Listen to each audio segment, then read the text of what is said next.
Bismillahirrahmanirrahim. Assalamualaikum warahmatullahi wabarakatuh. Alhamdulillah alladzi arsala rasulahu bil huda wa dinil haq liyuzhirahu ala dini kullihi wa kafa billahi syahida. Allahumma fassalli wa sallim ala nabiyyina wa habibina wa syafi'ina wa maulana Muhammad wa ala alihi wa ashabihi wa man sanna bi sunnatihi wa ihtada bi hadihi ila yaumil qiyamah. Amma ba'du. Ayyuhal hadiruna wal hadirat, Bapak dan Ibu kaum muslimin dan muslimat jamaah taklim duha, semoga kita yang berada di majlis ini selalu diberkahi, dilindungi dan diselamatkan oleh Allah Subhanahu wa taala.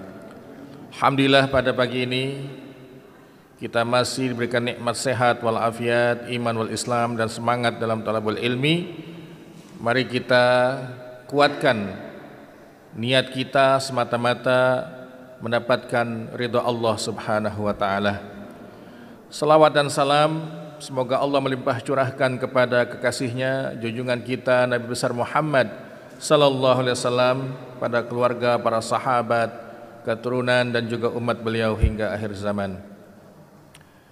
Kajian Saqafah Islamiyah pada kuliah duha kali ini dengan tema Islam dan agama pluralisme.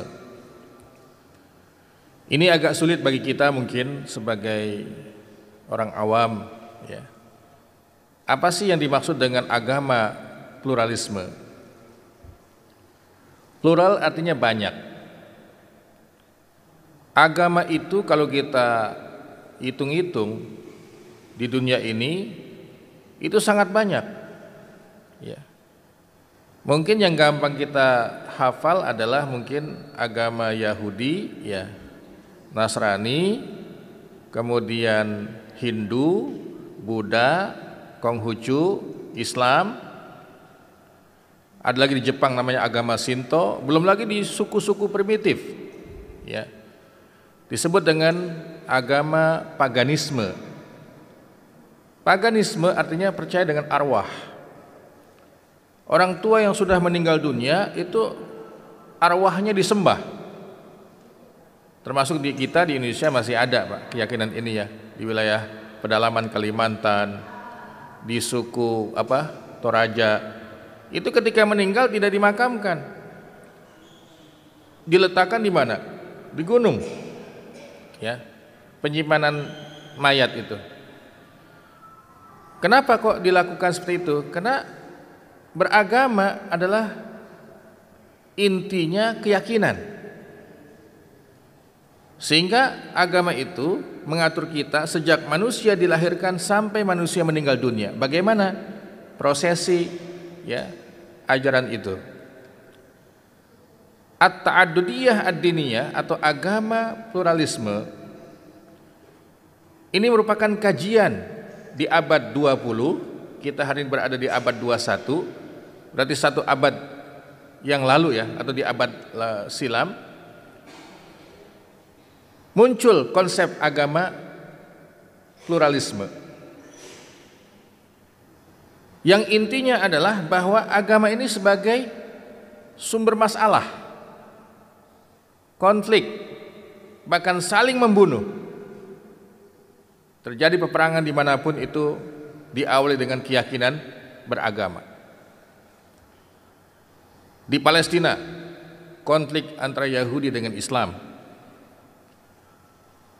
Di India atau wilayah Kashmir itu antara Hindu dengan Islam. Di Filipina, bagian selatan, itu adalah Islam dengan Kristen. Di mana lagi, Bu? Yang terkini adalah di Rohingya. Sampai kita kebagian, ya, pengungsi Rohingya. Yang paling banyak adalah Bangladesh. Udah miskin negaranya, ya, kebagian pengungsi yang paling banyak. Ternyata suku Rohingya itu adalah Muslim. Itu antara Buddha dengan Islam. Termasuk di Thailand konflik agama ini menjadi pemicu.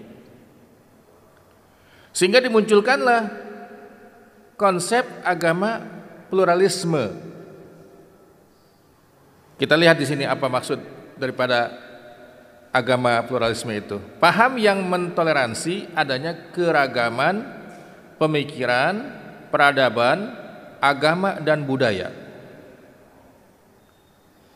Bukan hanya mentoleransi adanya keberagaman pemahaman tersebut, namun mengakui kebenaran agama lain. Ini yang sulit bagi kita sebagai orang Islam. Karena Allah yang mengatur kehidupan kita. Coba baca surah Al-Kafirun. Qul ya ayyuhal kafirun la a'budu ma ta'budun wala antum 'abiduna ma a'bud wala ana 'abidum ma abattum wala antum 'abiduna ma a'bud lakum dinukum waliyadin. Asbabun nuzul surah ini adalah Nabi Muhammad ini semakin banyak pengikutnya. Oleh tokoh kaum Quraisy, ya Quraisy ini kan sukunya Rasulullah. Di situ ada Abu Jahal, ada Abu Lahab, ada Abu Talib. Udah kita panggil Muhammad sini. Kita damai sajalah. 1 tahun kami menyembah Tuhanmu yang namanya Allah. Setelah 1 tahun lewat, nanti engkau menyembah Tuhan kami. Ini berhala yang ada di hadapan kami. Ada Lata, ada Manat, ada Hubal, ada Uzza. Ini nama-nama Tuhan ya masyarakat jahiliyah. Lantas Allah turunkan surah Al-Kafirun. Qul, katakan ya Muhammad, jawab ya Muhammad. Ya ayyuhal kafirun, la a'budu ma ta'budun. Aku tidak akan menyembah apa yang kalian sembah. Ditutuplah oleh Allah lakum dinukum waliyadin. Jadi yang diakui oleh kita ini sebagai kaum muslimin adalah eksistensi keberadaan agama lain, bukan kebenarannya.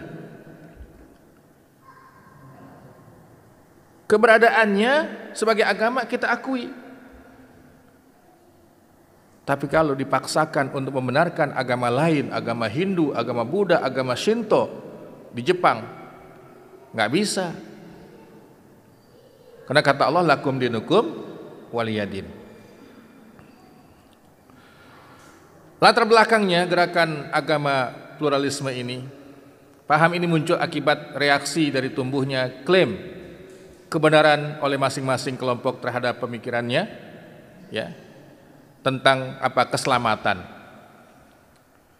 Orang Islam mengakui dengan yakin bahwa yang selamat di akhirat nanti adalah orang Islam saja. Apa ukurannya? Masuk surga atau neraka? Mereka kalau masuk surga dia selamat.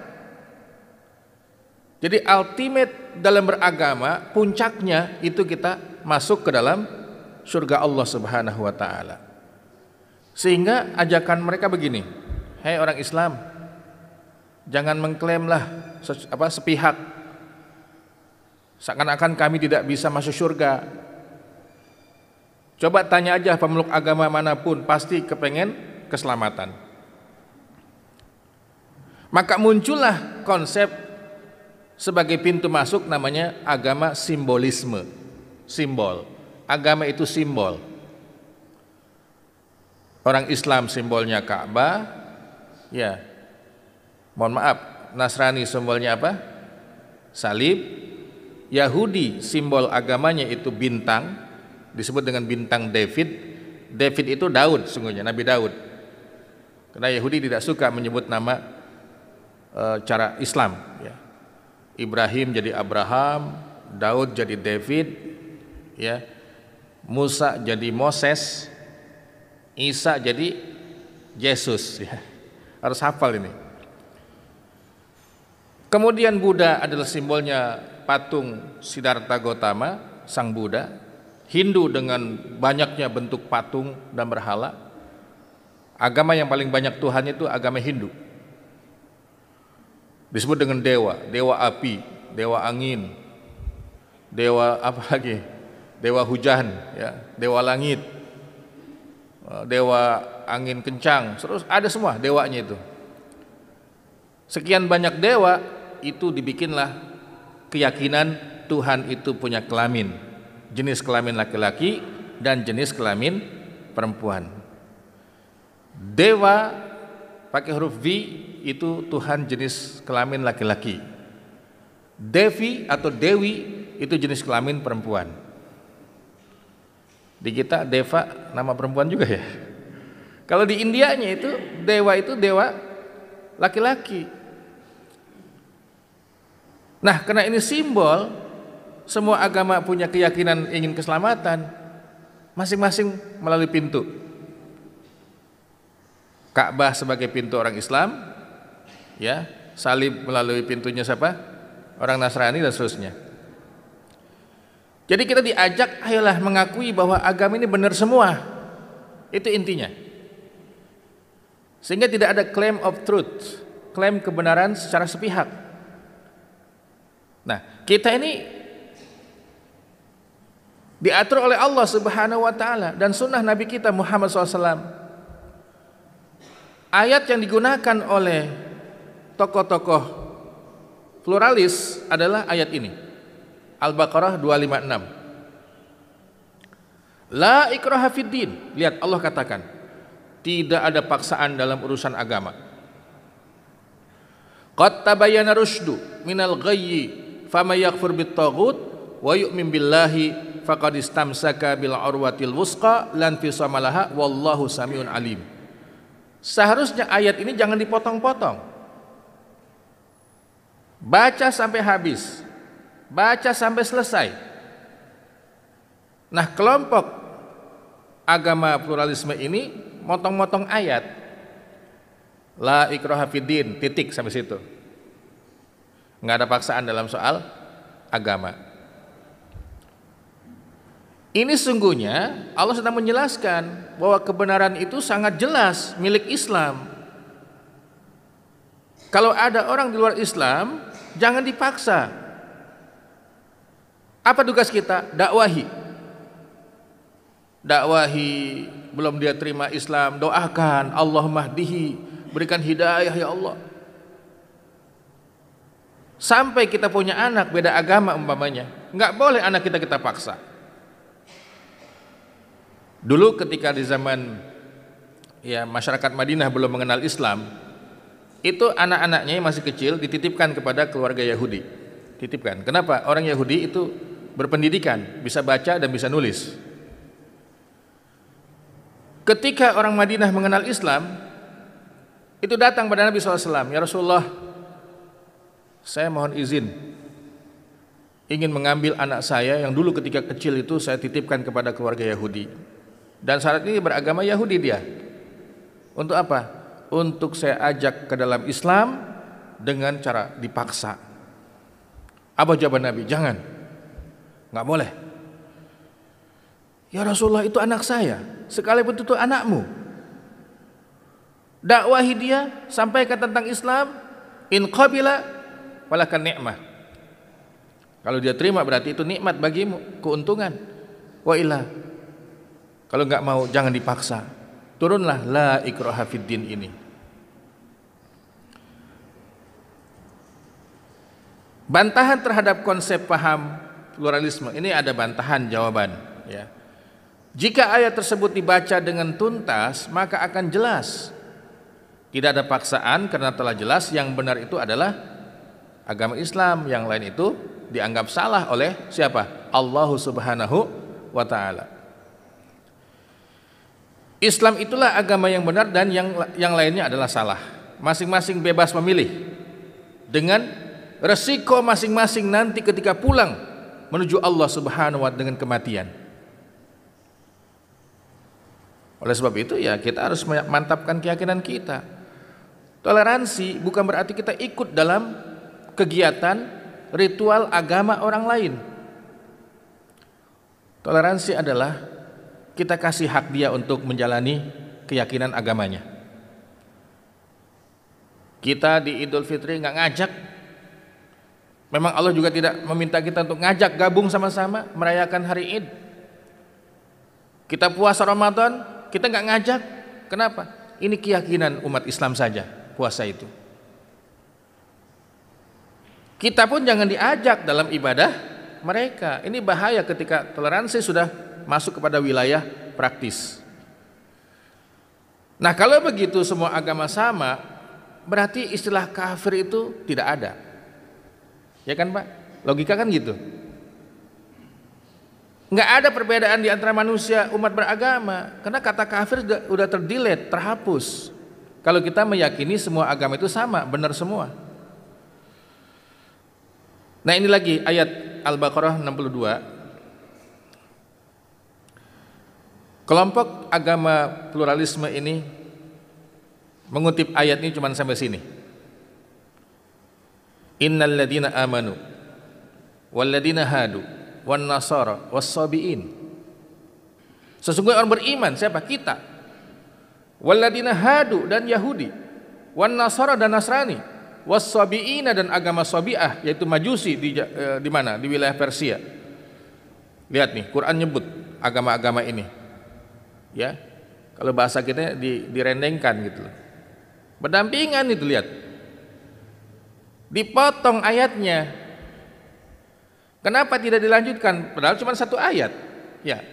Man amana billahi wal yaumil akhiri wa amila salihan falahum ajruhum inda rabbihim wala khaufun alaihim walahum yahzanun. Jadi ada syaratnya, yaitu Yahudi yang beriman pada Allah dengan tauhid dan beramal soleh.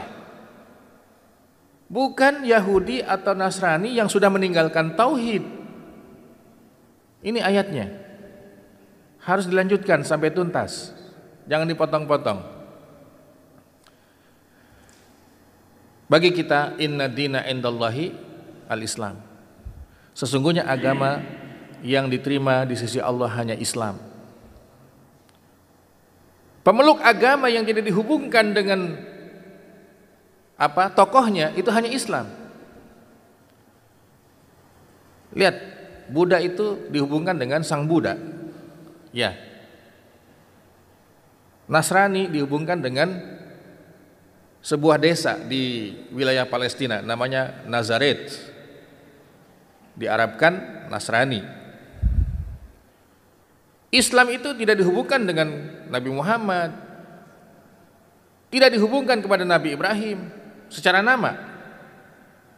Sejak zaman Nabi Adam, manusia pertama, dia membawa Islam, maka agama itu namanya Islam sampai Nabi penutup Muhammad SAW. Makanya kalau kita ditanya, Bapak Ibu sekalian, Pak, agama yang paling tua di muka bumi itu agama apa? Agama apa? Islam. Sebab Nabi Adam diutus turun ke dunia ini dengan membawa agama Islam sampai tahapan kenabian itu selesai. Inna dina indallahi al-Islam.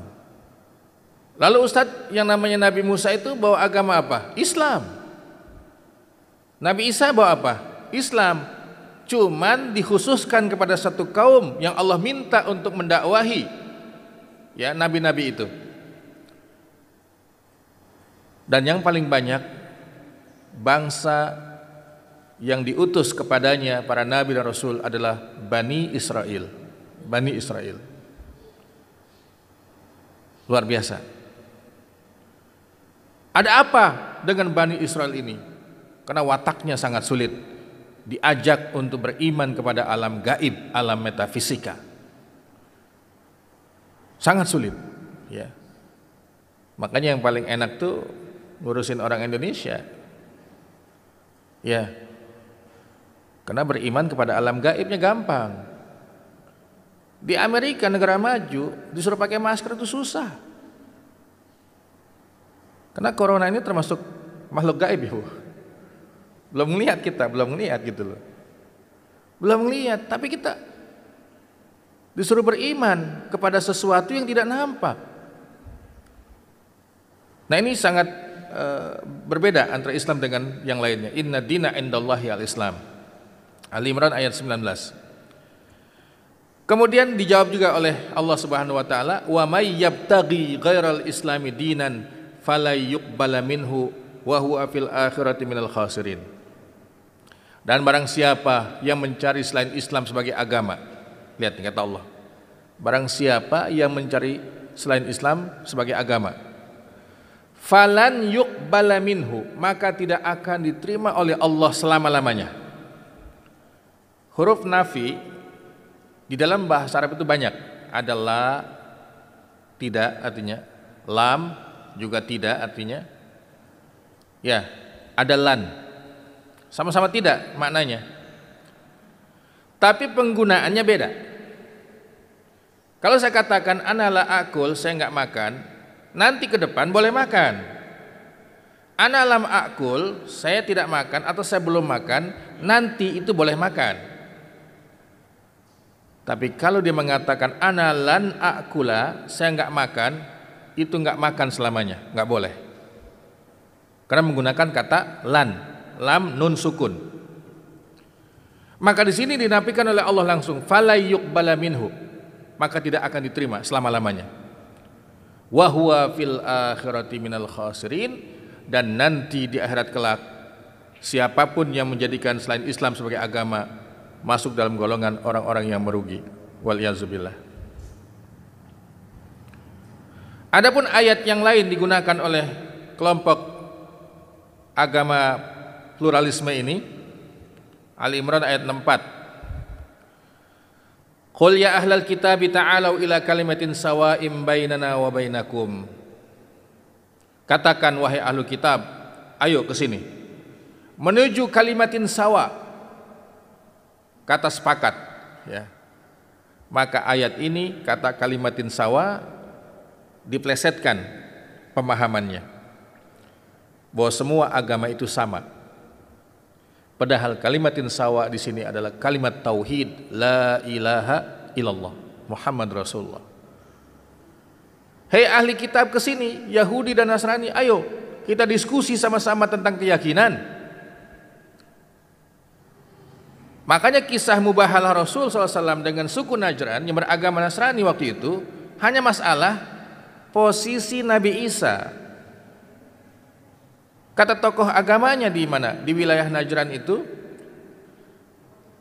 dia mengatakan, ya Muhammad, mau ngapain datang ke kami? Mau ngapain datang ke kami? Supaya kami menyembah engkau sebagaimana Isa Al-Masih ya kami sembah. Kata Nabi Muhammad, bukan itu. Yang ingin saya sampaikan adalah sembahlah Allah, Tuhan satu-satunya. Wah enggak, kami sudah meyakini Isa Al-Masih adalah sebagai anak Tuhan yang wajib kami sembah. Ya udah kalau begitu kita adu sumpah. Adu sumpah itu namanya mubahalah. Tahu ayatnya, Pak? Tahu ayatnya? Kalau nggak salah di Ali Imran juga. Nabtahil, kita cari di sini. Kata nabtahil.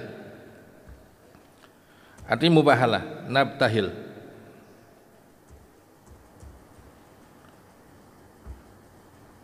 Ya.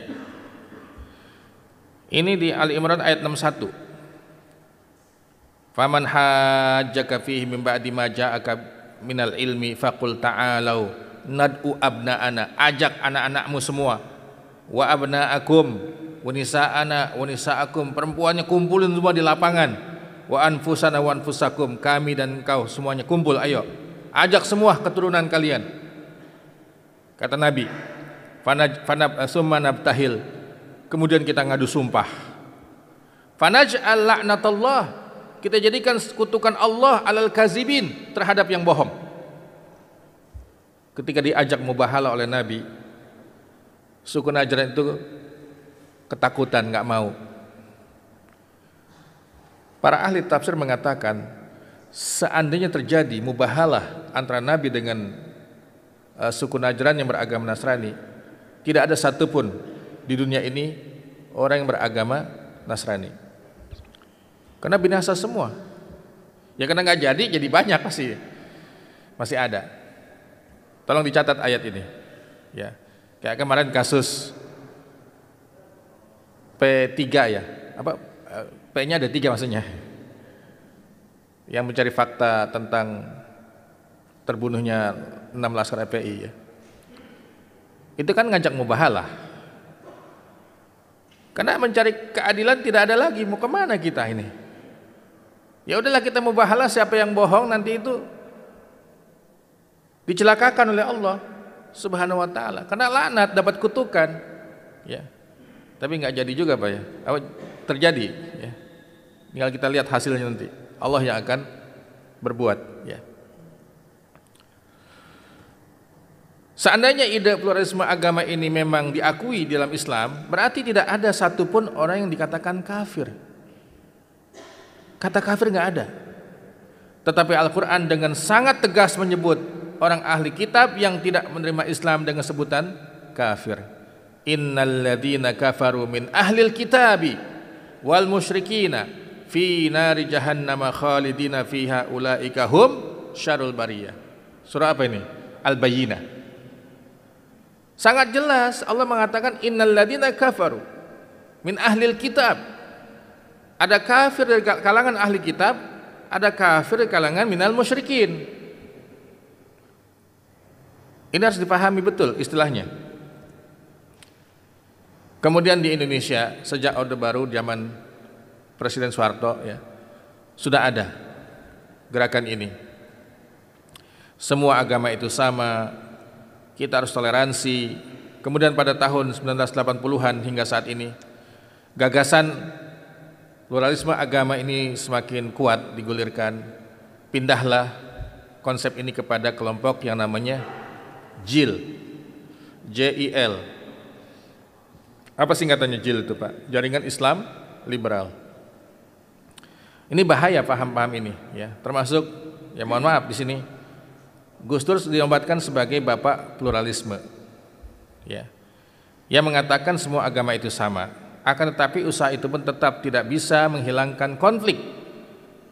Ketika kita diajak meyakini semua agama sama, nggak bisa menyelesaikan konflik yang ada. Karena mafhum pemahaman toleransi itu ya tidak tepat dengan cara begitu. Tapi kalau kita kembalikan adalah jangan dipaksa orang lain untuk masuk Islam. Kita bisa hidup berdampingan. Sebagaimana di zaman dahulu, zaman khalifah. Ya tidak diganggu. Ingat kisah Umar bin Khattab ketika jalan ketemu dengan seorang kakek tua minta-minta. Kata Umar bin Khattab, kenapa Anda mengemis? Saya dulu ketika masih punya usaha, saya diminta pajak oleh Baitul Mal. Saya berikan. Sekarang saya udah nggak ada usaha, saya minta-minta. Apa kata Umar bin Khattab? Mulai saat ini nggak boleh kamu mengemis lagi. Semuanya ditanggung oleh Baitul Mal. Dipanggil petugas Baitul Mal. Kasih kebutuhan kakek ini. Kata petugas Baitul Mal, ya Amirul Mukminin huwa Yahudi, ini orang Yahudi. Tapi kata Khalifah, ya memang harus kita santuni, dia manusia. Rasul ketika sedang duduk SAW didampingi oleh sebagian sahabat, ada jenazah Yahudi yang sedang digotong untuk dimakamkan. Mendekati Rasulullah, beliau bangun. Sahabat ikut juga tanpa banyak tanya. Setelah lewat ditanya Rasulullah, ya Rasulullah, bukankah engkau lebih mulia dari jenazah Yahudi yang tidak beriman pada Allah Subhanahu wa taala? Apa jawaban Nabi? Alaysa huwa nafsun? Bukankah dia juga manusia? Iya, dia manusia. Likulli nafsin makanatuhu fil Islam. Setiap jiwa manusia punya kehormatan dalam Islam. Jadi kita nggak usah takut berdampingan dengan orang yang beda agama. Selama dia itu memahami kita dan kita memahami dia, dengan aturan yang dibuat oleh pemerintah, ada di FKUB ya Pak. FKUB ini yang mengatur semuanya, ya, kerukunan umat beragama. Kemudian MUI juga memfatwakan bahwa paham pluralisme ini yang mengatakan semua agama sama itu tidak boleh, haram hukumnya.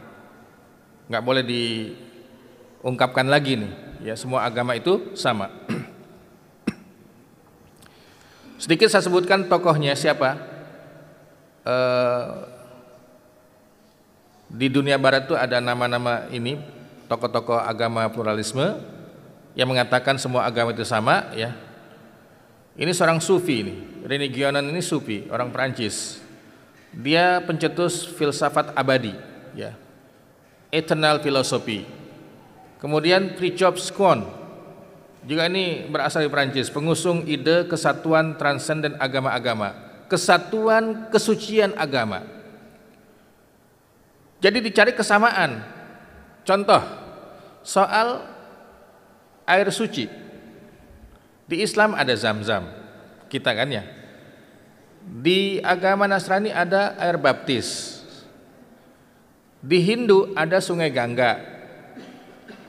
Di paham apa lagi? Agama yang memadukan Islam dengan Hindu itu di India, Pakistan itu ada, ya.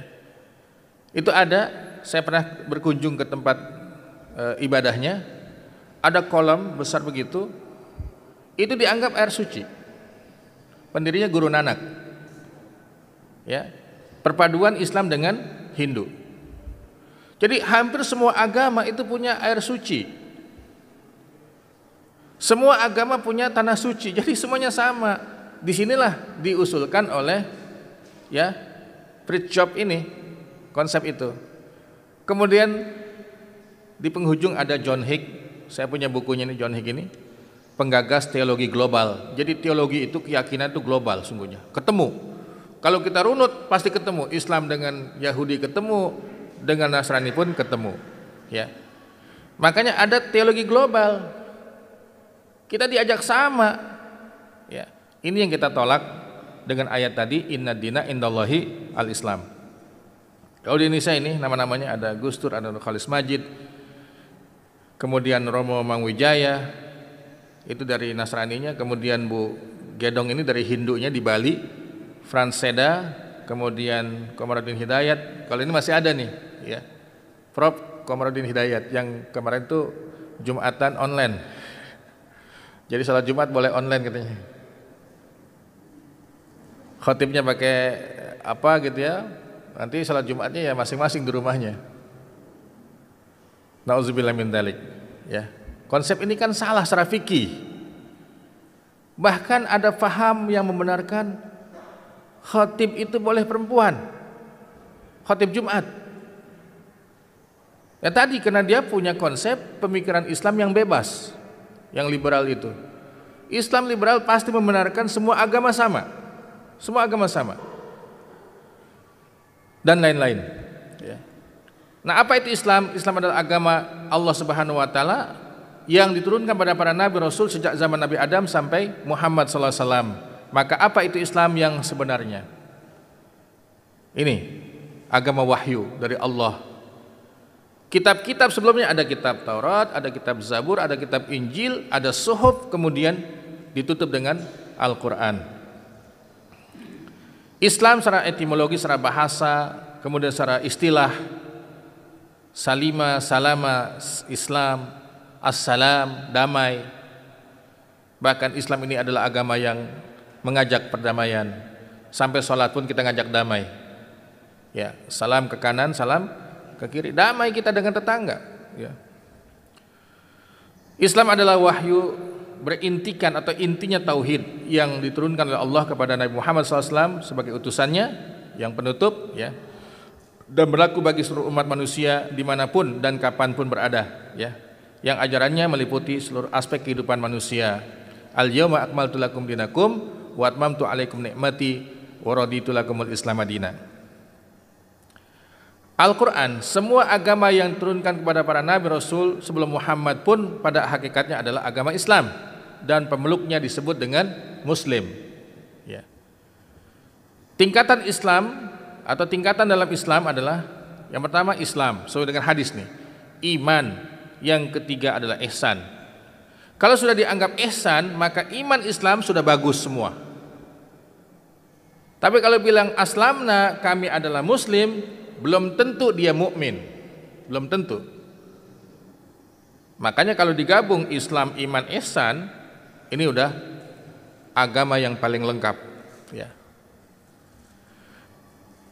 Islam punya khasais, punya identitas, punya karakter. Apa karakteristiknya Islam itu? Yang pertama, Rabbaniyah. Ini agama dari Allah Subhanahu wa ta'ala, bukan buatan manusia. Maka kita tidak setuju kalau dibilang Muhammadanian, sebagai pengikut Muhammad, seakan-akan agama Islam itu bikinan Nabi Muhammad. Ini agama Allah, Rabbaniyah. Yang kedua, Islam itu agama al-insaniyah, kemanusiaan. Mungkin ada yang bertanya, Ustaz, kalau kita ngebantuin non-muslim, ya kita kasih makan, kita kasih minum, sakit kita jenguk, apakah ada pahalanya? Ada.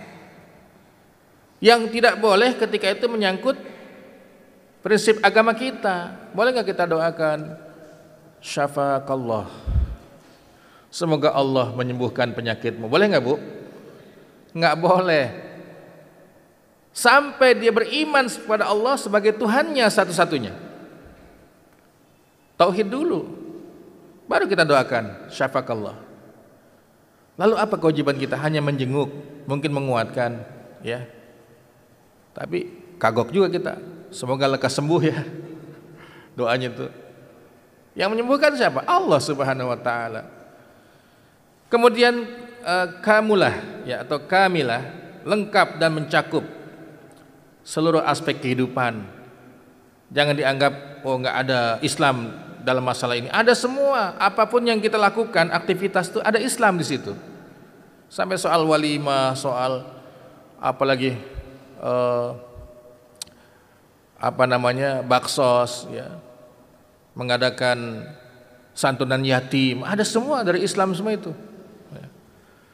Kemudian sahlah, sangat mudah ternyata, fikihnya, akidahnya mudah dipahami. Cukup kita bacakan surah Al-Ikhlas, Qul huwallahu ahad Allahus samad, lam yalid walam yulad walam yakul lahu kufuwan ahad. Jelas di benak kita, di hati kita itu jelas tentang Allah Subhanahu wa ta'ala. Mudah fikihnya. Wudu bisa diganti dengan tayamum. Salatnya bisa dijamak. Salatnya bisa dipendekin, dikosor, bisa. Yang sudah sakit-sakitan enggak usah ke masjid. Salat Jumatnya dibebaskan oleh Allah Subhanahu wa ta'ala, enggak usah Jumatan. Orang yang pikun jangan dipaksa salat. Nek salat, udah. Lah kapan udahnya, belum wudu belum apa aku udah salat, coba. Bisa enggak begitu? Berarti dia lagi terganggu ingatannya, biarin aja. Lah belum waktu salat dia salat, Pak. Belum azan, Nek. Enggak, gua mau salat. Mau diapain coba? Biarin aja. Kenapa? Ketika akal itu terganggu, maka dimaafkan oleh Allah Subhanahu wa ta'ala. Rufi al-qalam li salas. Salah satunya, pena malaikat tidak mencatat bagi orang yang akalnya tidak berfungsi. Jadi jangan masalah kita sebagai anak menghadapi orang tua yang sudah pikun. Ya dia mau salat enggak, ya enggak apa-apa, ya. Karena yang membuat dia pikun adalah kehendak Allah Subhanahu wa ta'ala. Tawazuniyah, bersifat seimbang. Dunia dan akhiratnya seimbang. Kalau bapak ibu ada selamanya salat, enggak mau usaha, salah. Saya pengen salat malam sebanyak-banyaknya, bangun jam 12 sampai subuh. Subuhnya kesiangan. Seimbang enggak? Enggak seimbang namanya itu. Menjaga keseimbangan antara yang wajib dengan yang sunnah. Urusan dunia dengan urusan akhirat. Urusan materi kita dengan spiritual kita. Ini harus seimbang. Dan yang ke-7 adalah murunah, fleksibel. Ibu yang sudah lanjut usia jangan dipaksa untuk puasa. Kalau anaknya memaksa dia harus puasa, meninggal dunia, dosa si anak itu. Orang udah gak kuat puasa disuruh puasa, Pak. Apa gantinya? Karena fleksibel, bisa menunaikan fidyah. Ustaz, saya gak sanggup bayar fidyah, ngasih makan setiap hari satu orang miskin itu. Berapa Pak ngasih makan seorang miskin? Orang miskin yang di sini di Cibitung Babakan, ya dia sekali makan kenyang berapa tuh? 15.000 ya. Ini jangan nasi Padang, masalahnya ke Padang mahal. Dikalikan saja dengan puasa yang ditinggalkan. Hanya ngasih seorang miskin sekali makan, bukan 3 kali. Nggak ada uangnya Ustadz, gimana? Datang ke DKM, ada dana zakat, kasih itu buat fidyah. Boleh. Kalau nggak bisa ke DKM, datang tuh ke Pak Lurah itu. Ya, Anda adalah ulil amri kami, pemimpin kami. Saya minta, saya nggak bisa bayar fidyah, minta itu. Nggak sanggup naik ke kecamatan, nggak sanggup naik ke kabupaten, nggak sanggup juga minta ke Pak Jokowi, bayar fidyahnya, ya kan? Jadi itu Islam, ya. Makanya zakat fitrah itu wajib semuanya. Orang yang paling susah pun harus menaikkan zakat fitrah itu. Nanti juga dipulangin lagi ke dia, mustahik kan ya. Itu saja mungkin yang bisa kita kaji pada kuliah 2 hari ini. Memang ini sangat berbahaya masalah ideologi sesat dan menyesatkan. Bentengi iman kita dengan pemahaman Islam yang utuh, tidak dibuat-buat oleh kita. Baik, kita lanjutkan dengan nggak ada.